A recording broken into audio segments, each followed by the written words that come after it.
Welcome to Self-Publishing with Ally from the Alliance of Independent Authors. This week, Anna Featherstone discusses production and distribution, guiding indie authors through the many ways to create, publish, and distribute their books. This podcast is proudly sponsored by Gatekeeper Press, your partner in independent publishing, empowering authors with expert guidance, 100% rights, 100% royalties, global distribution, and all-inclusive services from editing to marketing. Gatekeeper Press, where authors are family. And now, here's your host, Anna Featherstone. Welcome, fellow creatives and citizens of this beautiful planet. I'm Anna Featherstone, tuning in from the lands of the Gadigal people, the original storytellers of this land in Sydney, Australia. And we're back for a second chat with Vee Hendro and Hayley Gordon, the creative duo behind Story Brewers Role-Playing. In the previous episode, go listen to it if you haven't already. We spoke about the concepts and production decisions these two navigate as they create their unique games/books. And in this episode, we'll be discussing all things audience and distribution. Welcome back, Vee and Hayley. Thank you for having us. I'm Vee. Thanks for having me back.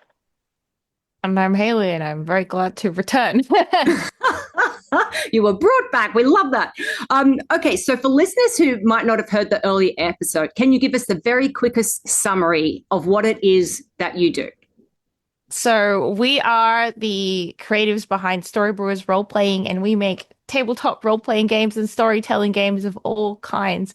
The idea being that they are games that help you collaborate with other people, or you can play by yourself, to tell different kinds of stories. We've got games, everything from Jane Austen to a sports drama and many other little ones as well. Okay, thank you. So role player games can be for multiple players, or they can be like a single game. How do you look at audience connection and distribution for the single player games versus the multiple player games? Is there a difference in them? We don't see really a difference between the two in terms of distribution. Our distribution channels are the same for all our games. I think the main difference is in the kind of audience that you can connect with is a bit more broad for those solo games, especially ones like My Late Father's Correspondence, which is a letter writing game. So the whole game takes place through writing letters. We've noticed that it appeals to people beyond the typical role-playing game audience who might be writers, who might be creators of other kind, who just want to have that experience of creative expression through a story. So we're definitely the game only came out a few weeks ago, but we noticed that at PAX and at South by Southwest, and we're definitely going to explore how we can connect to those people and try to present it as it is, as a writing experience as much as a game that you play. Okay, so how do you distribute through any bookstores at all or any game stores? Broadly, we do a little bit. Most of our sales are direct sales, and we work with warehouses in the US and in the UK to get those to customers or readers. And we also work with like individual games stores who would like to stock our stuff. So that's down to the individual store and whether they're interested in stocking our titles.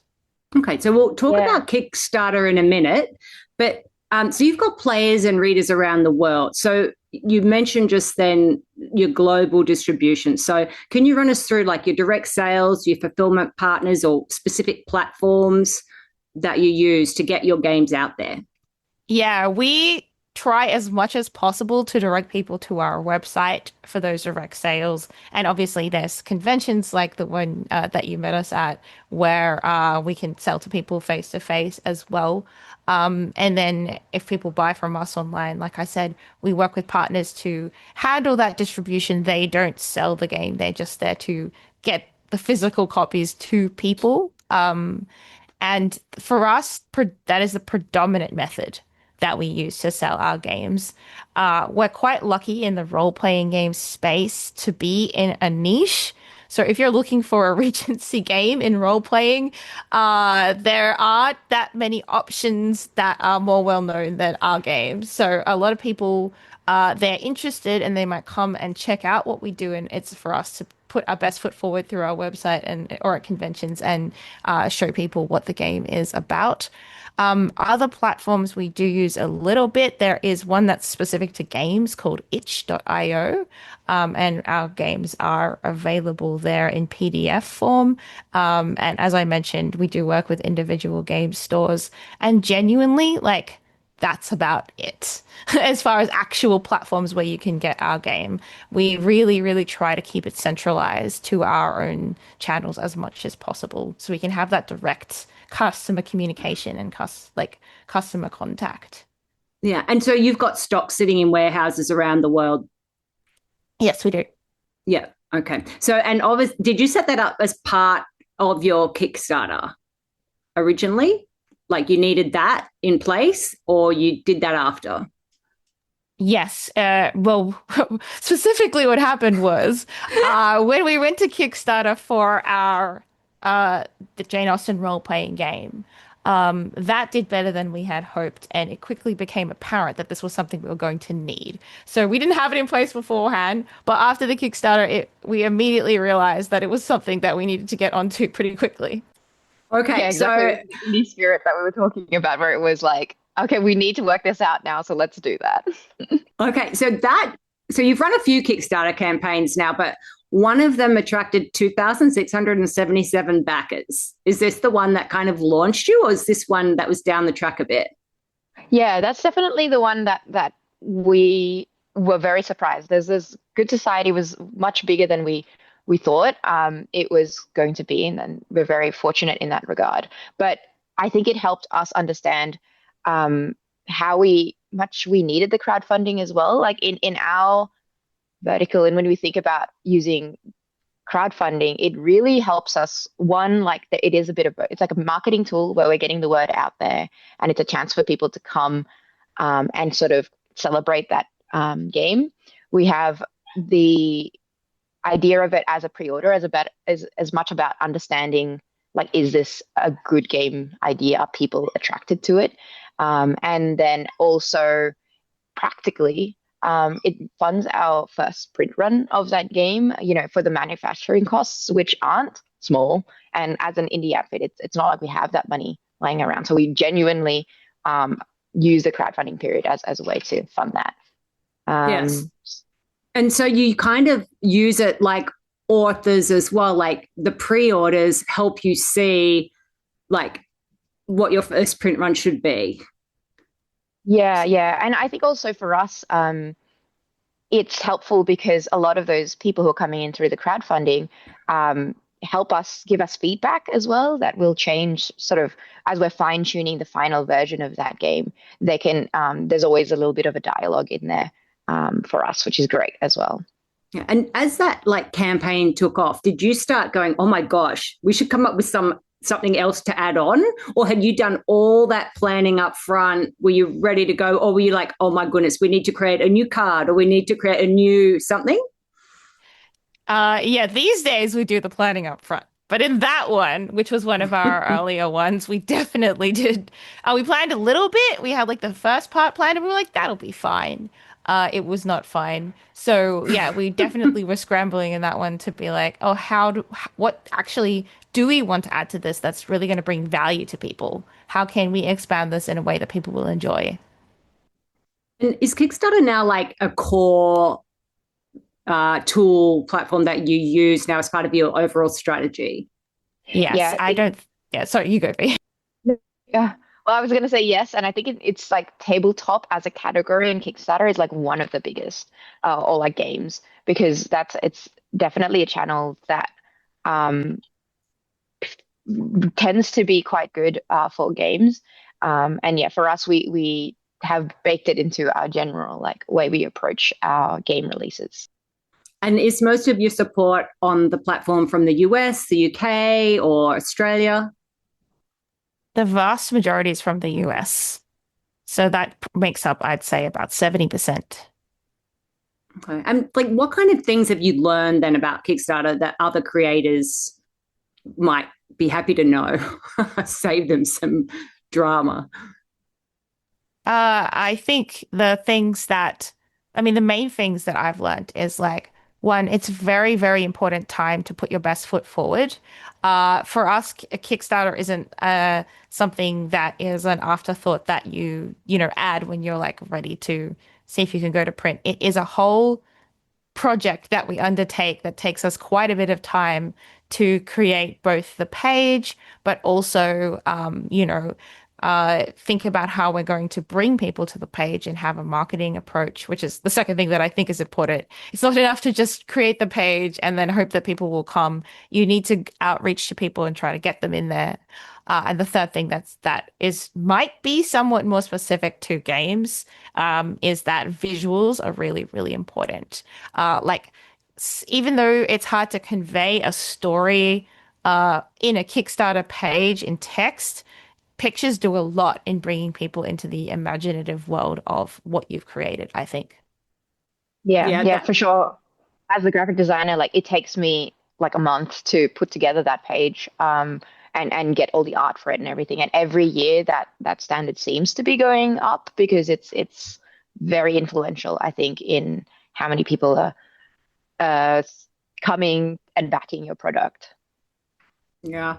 I like I almost find too like setting up a Kickstarter really makes you think about your strategy even more and about what better more value you can add to readers and players. Even if people don't end up doing the Kickstarter itself, just the process of going through can actually make you more creative as well because it makes you think more broadly about, well, what do people really want? What value do I create? Yeah, Um, we're really big on iteration. And I think if you approach that Kickstarter as your first guess at that, and then you make if it goes well and it funds, you make a game, then your second go at launch of marketing that game and reaching out is really informed by what happened in your Kickstarter, right? Like it's a way of iterating your own understanding of marketing and audience for that particular game. Yeah. Okay, so that's like your online platform, but we met at South by Southwest Sydney. So in real life, what kind of costs do you incur at an event like that, and what are the benefits?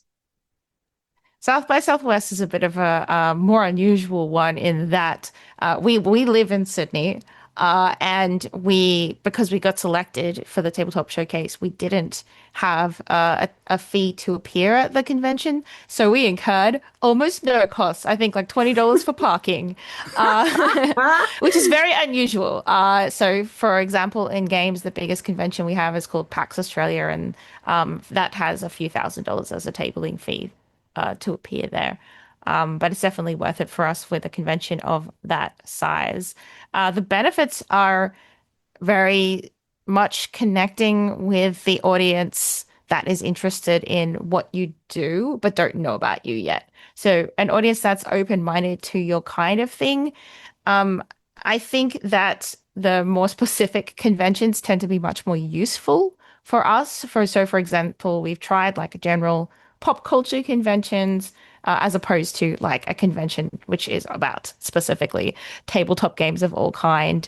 Even if we had to pay 3 times as much to get in the door at the tabletop one, it would be worth it because just that qualified audience of people who, a bunch of them would actually like what you do, but they just don't know who you are yet is huge.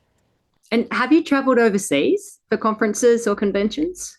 We've been to the US, but that is something we are looking to do now for the future because we wanted to build up like our own skills in conventions and getting that under our belt before we started doing international ones. Purely because we sell our physical stock, it's also like a lot of work and money and expenses to do the international convention. So we wanted to be confident in our ability to do that. That said, that is definitely something that we're hoping to do some in UK, America, maybe some Asia conferences. That would be interesting. And I think that's even more.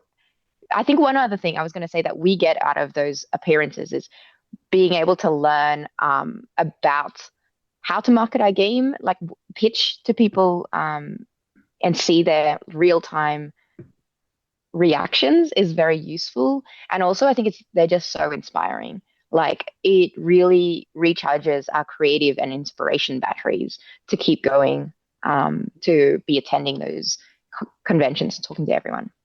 Yeah, I was thinking like even though like with South by Southwest you didn't have a cost, the two of you were there for like 5 days or 7 days. But as you said, it was also creative inspiration for you and that fun networking of your people. And did you get to some of the other talks there as well? Yes, we did manage to get some. So we were only required to be there for the showcase for 2 days. The rest of the time was just time for us to learn from other people. And if you give me an opportunity to learn from other people, I will maximize that opportunity. So I talked to a lot of people, heard a few talks, but the main part is just like those individual conversations with people and getting their thoughts and advice, I think is really valuable. And was it difficult to actually go through their submission process to be allowed to be in the showcase? South by was pretty simple in the tabletop space. I think it depends what tracks that you are on, but it wasn't too bad. It's interesting, like with My Father's Correspondence one, where you're doing letter writing and also the Good Society game. I wanted to like if maybe a book convention would be good for you guys too, like hitting up those Regency romance writers, like showing them there's a game too. Like that could be interesting, like as a trial, just to see if that's a market too. As you said, it might be a much harder sell because they're not already playing tabletop games, but I think that's so interesting. And yeah, it would be an interesting experiment. We'd love to try that sometime. Yeah. Okay. Here's something I found really interesting. So on your website as well, there's a whole section where you invite others to use Good Society as a base to create their own games, as long as they follow your specific permissions and attributions. So is that like a bit like authors doing fan fiction? It definitely has a similarity to that, absolutely. But I think I think the thing that is the same is the relationship in that those people tend to be fans of our work, tend to be people who really enjoy our work, and we have they are usually even a direct relationship with them, like they might be part of our Discord community. I've met virtually met many of them. I even played games with them, and so that connection is there. I think the main difference is, I suppose, that you can view our game as kind of a set of tools, and the thing that drives people is to have an experience that's similar to what we've made, but a little bit different. They want to add something to it. So I suppose that could be true of fan fiction as well. Like if you have a fan fiction thing that you wanted to add, but vampires or something, that's actually very similar to what happens with us. So people are like, I like this, but vampires. Okay, so like it's an interesting approach to copyright. So you're basically saying, yes, this is our IP, but you are welcome to play around with it a bit. So what are some of the kind of rules you ask them to adhere to? The rules are very basic, and they are very much intended to give people as much freedom as possible. So our rules are, firstly, you can't use our art because the copyright of our art is different to the copyright of our game. And then secondly, please don't plagiarize us at length. And then the third rule we have is just please don't create anything that would make us very sad if you made it. So anything evil. Yes, exactly. And or really nice. That's it. Like other than that, we're like, go for it. Okay. And have you had any problems with people using your IP and not attributing it? I don't think so, do we? I'm not sure that, or at least I'm not super aware of any of them. But I will say that these licenses aren't like they're pretty common in tabletop role-playing games, but the permissive levels are different. I think across the different companies, we just tend to love curiosity and experimentation, and so why wouldn't we want to see what other people do with some of our material? So that's kind of the spirit that we kind of go out into the world with. Would you ever bring out a pack of cards like extension to your game that someone else has created? Oh, like publish someone else's thing through us. Yeah, that's like directly related to your game. Yeah. It's not something that we've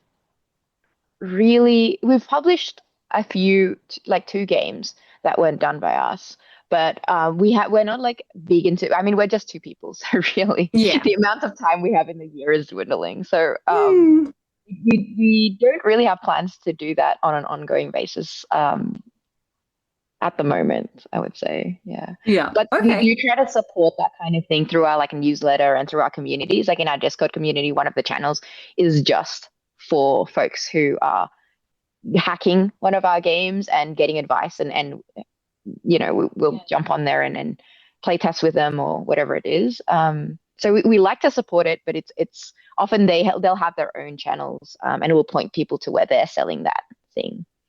Okay. So with like finding your audience, so you use Kickstarter, you go to conventions. What are some other ways you connect with audience? We've generally had an approach of trying to like foster and grow our little niche community.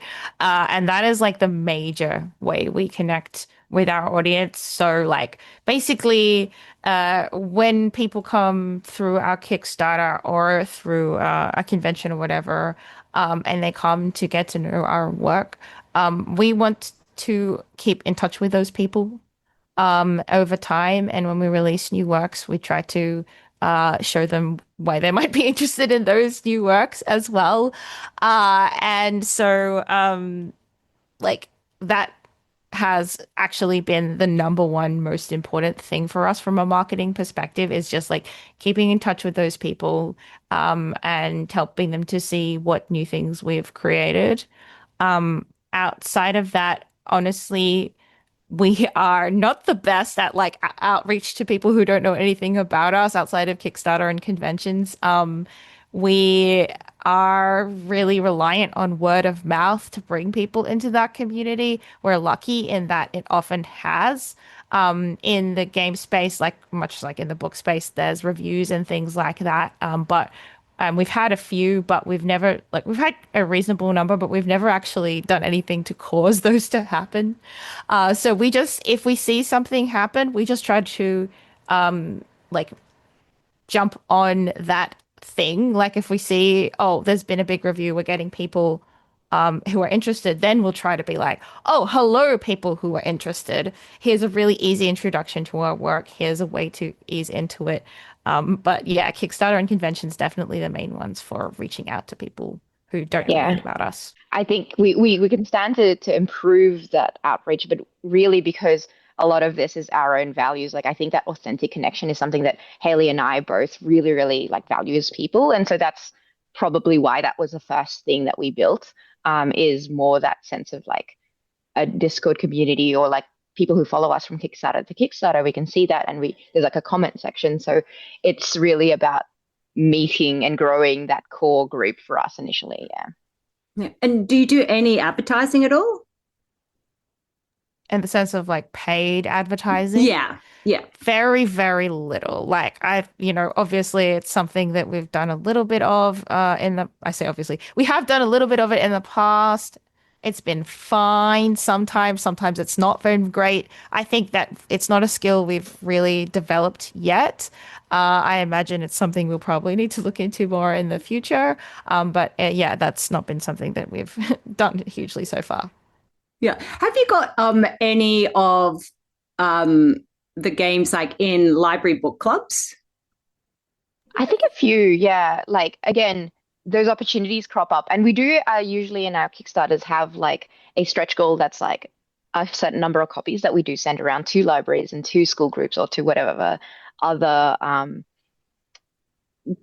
groups that come up for that. But I think I think our marketing really, fortunately, is because of our games sort of exist in a space where there's not a lot of other ways to do that. And so it is helpful because when there's an appetite for something and there's only our game, That's how we reach people, and they play it with their friends, and that's how more people hear about it. So that's a natural way that I think multiplayer role-playing games can kind of spread, because someone else runs it for you, you love it, you want to run it, and then you find 5 other people to play with, and so on.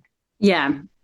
It's like, yeah, it's beautiful. It's like a great community approach, and that whole word of mouth. So with like authors, we do author talks and everything. Do you do like game hosting every now and then as a special like party or anything like that? Yeah, we love that stuff. Yeah, so like we do mainly with our Discord community, we do like all kinds of stuff, like I run games that people can join. We did actually a birthday party where we played a bunch of games we made about our games. I do also from time to time like open FAQs and stuff like that. And Vee also does like mentoring and talking to people who are interested in designing their own game as well. Okay. So how do you balance all that side of the business with creating the new thing? The eternal question. We were talking about this yesterday at great length. I'm sure V has a perspective on this. I'll go first and then I'll let V chip in. But I think from my point of view, it's like the most important thing to us is to enjoy our work lives and to get to do all the things that we wanted to do when we started doing this. Like, I'm sure it's exactly the same with writing. You don't start writing a novel being like, damn, I want to make money, and so I'm writing this novel even though I don't really like writing novels, right? Like, that's not a thing. It's not a reason why you would do that. And so for us, it's a lot about like we have to be true to the reasons why we started this and why we want to keep doing this.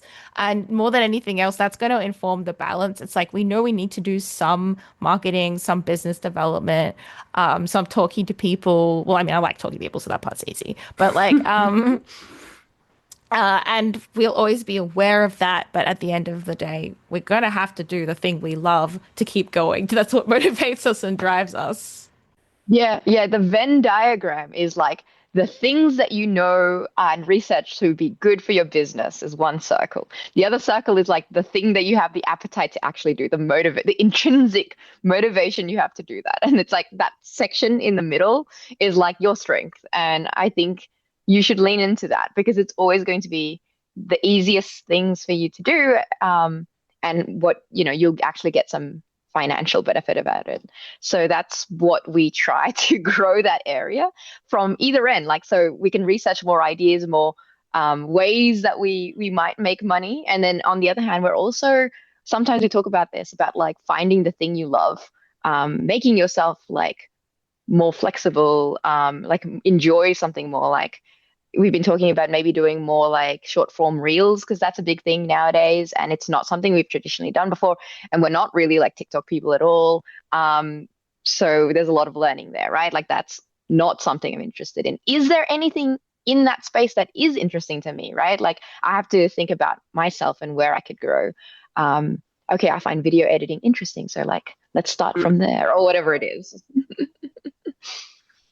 Yeah, so we just basically told you how we drive ourselves to do things and not at all how we balance our things together. Yeah, exactly. Oh my goodness. So Hayley, you're like so interested in history and everything. So do you think there's another like history type title coming up for you? Absolutely. We've already got one in the works that I'm not going to say too much about now because it's not announced. But yes, in short.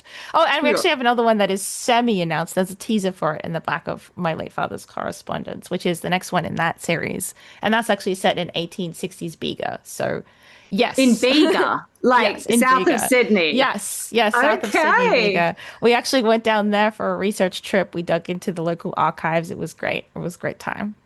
Oh my goodness. Like that is so fun. Like, and will that again be like the book format? That particular one will be very similar format wise to My Late Father's. So the spiral bound, the handwritten letters, the postmarks. I got to get into like 1860s New South Wales postmarks now. Like it's a whole new world for me. It's like so fun. Like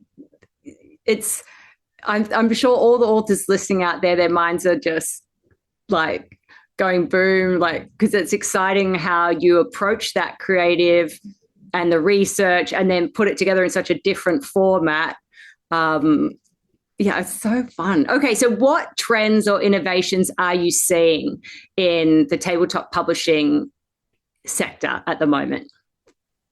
Some big trends. I think there is the video game, board game, and role-playing game kind of try like they used to be more separate, and now they're blending into each other and borrowing a lot more ideas from each other than they used to. And I've just seen that more and more every year. So RPGs that have board game components or video games that are actually about cards and stories, or the borrowing is happening a lot, and that's interesting. And I think yeah, Hayley, do you have one that you Yeah, I mean, from my perspective, one thing that's excited me is that there's a lot more diverse games now. I think when we started, everyone was like, a Jane Austen game, that is so weird. I don't even know how to feel about that. But now there's a lot more games about diverse themes and published by diverse creators, and that makes me very happy.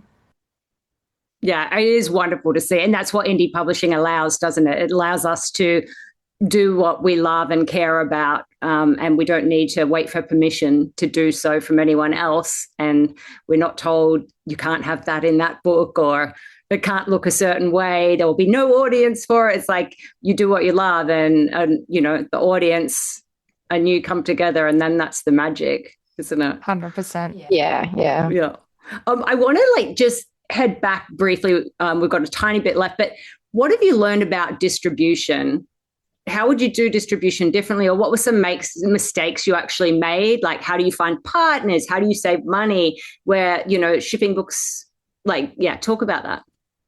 Yeah, that's a big thing that has been an ongoing headache in my life. I think the most important things for me, and this is like getting very much into the business side of things, it's like understand your costs, understand your profit margin, and understand how everything that contributes to eroding that profit margin is like the place you have to start before you can make those distribution choices. So when you are thinking about platforms that take a percentage for your work, you can look at it and think, oh, is the reach of this platform worth the costs that I'm going to incur in my profit margin that's being taken away if I go down this route? That was really important. The other thing, as far as like the physical shipping and distribution, is this is the mistake that I made very early on. It's like you need to do the work of contacting like 30 different warehouses you could work with, individually talking to every warehouse and discussing their terms and conditions and fees. And you otherwise, if you don't actually go to that scale, you might not find a long-term partner, and you'll have to do what we did, which is move our whole warehousing from one place to another when you realize, oh, actually, the specific fees charged by this place really are, for us particularly, and how we operate, not good. So I think doing that work up front is really useful. And you want to consider both like fees and costs, but also how easy it is and how good the communication is with that warehouse, because there's nothing more stressful than you need the warehouse to do something and you're just not hearing back from them, and your things are late for a convention or whatever it is. Like, that's very stressful. Oh, yeah. Oh, yeah. And so you work with warehouses that can then ship your book to wherever. Like, if you are doing a convention, they can get them dropped off for you there. Yes. And they're also doing individual orders to, yeah. So what back end system do you use, like, for your like e-commerce? Are you using like Shopify or WooCommerce, or how do you integrate everything? Yeah, so we're currently using WooCommerce. We are also looking at potentially moving to Shopify as well. I think that they both have advantages and disadvantages. But basically every like professional level warehouse will have an integration with WooCommerce and Shopify. So like it's not like every time there's an order I have to email them and be like, hey, can you send this book? It's completely integrated. And the only times I hear about it is when things go wrong. Yeah. And do you ship any yourselves direct to people as well and sign cards, or do you add in extra things, or do you now just all totally hands off? Yeah, no, we do all of the Australia distribution from Australia. So back in the day, it used to just come from our house, but recently we have moved to a small storage warehouse space so that we don't have to live with mountains of boxes. And Just mountains of cats. yeah, exactly. And yeah, so we will do that. I think that's a really fun way to still feel connected. And we did a lot of in like streams when I'm wrapping the packages, but like after a Kickstarter, when we're doing the first send outs, we'll just have a Q&A while we pack everyone's orders, and that's quite fun. That's fun. And also, like, that makes really valuable use of your time because you're packing anyway. So you may as well. I love that. That's like, instead of sitting there and being, oh, I'm packing, it's like you're turning it into marketing and connection material. Yeah, right. Yeah. Yeah. And did you live stream that on your Discord or on Instagram, or what on? We originally live streamed it. We kind of moved it over. We just use whatever platform we're using most at the time. We've done it in different places. Not that much actual wrapping or packing happens, but a lot of chatting does, and some wrapping happens. So we'll take it. Oh my goodness. Okay, so what's some other piece of advice you'd offer to indie creators who, they're authors out there and maybe they're thinking, I do want to build on my, the books I'm writing in the world, and I'm thinking about games. What's a way people could get started thinking about that? I think one thing that's really come through is that like um being authentic to yourself and finding the niche that you sit in is really important. Like you gotta know your people. Like our people aren't the same people who are out there playing. Oh, maybe some of them are, but most of them aren't the same people who are out there playing like grim dark horror games. There and so like the places that you go to because you like out of from a hobby perspective, like the places you love, the places you know, because that's where you go because you find your people there are also the kinds of people and the kinds of places that it's really helpful to be in as a creator and to understand, know those people and share your like passion and love within that niche has been the main thing for us. Mm. And I think the second half of that is being curious. And like if you are excited about these games, like play a game, try to run a game, try to make a game, even though it's terrible, as a way of connecting with different ways of creativity in this world. Because I think we learn a lot from other places, which is why I think the board game and video game thing, we're interchanging ideas as well, is because that being inspired widely, like from history or literature or other things, is very, and the things you're interested in, the cocktail of things you're interested in, I feel gives you a very unique voice. That's you. Yeah, so we do. Yeah, that goes back into the leaning into your own authenticity part. Yeah. And you took like a giant leap of faith. Obviously, you had amazing careers. And are you both now full-time in gaming? Yes, yeah, but we did do it gradually over a couple of years where we do part-time and Hayley went full-time and then I went part-time and then went full-time to Story Brewers and just kind of did that, making sure that we had like ways out if need be, just from a practical perspective. But yes, now we're both full-time. And I think we've been since 2018 or 19, around then. Yeah, 19.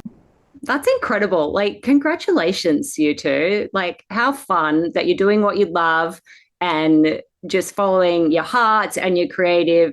So impressed with all you're doing. And what's any last words for all the authors out there? I want to make it good.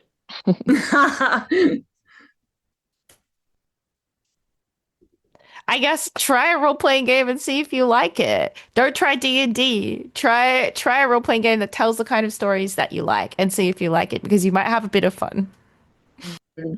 Yes, it's different trying to force yourself into a medium and a story, because it's storytelling. If you play a story that you're not interested in, you're never going to feel that magic. Whereas you pick a system, even though that system is maybe like, ooh, not the greatest or whatever from a it works or not works point of view. If it's the thing you love, you're going to have fun telling stories about it. And that's kind of like the medium. I think love what you do. It's not always going to be easy and you might not love it at times, but that is probably why you're doing an indie thing. And so I've realized this over the last couple of years that my own happiness is very important because that's the energy I bring into what I make. So yeah, be joyful, be curious, and enjoy what you do if you can. Yeah, love that. Well, thank you so much for your generosity today, sharing all about, your wonderful creativity and how you approach things. Where can people find out more about you, your books, and your games?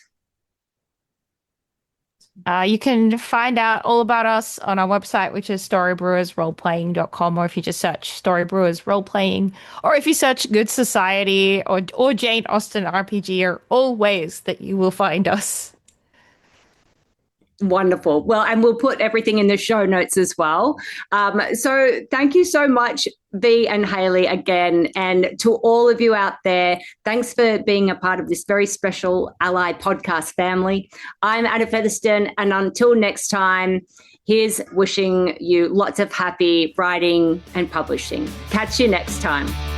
You've been listening to Self-Publishing with Ally with Anna Featherstone.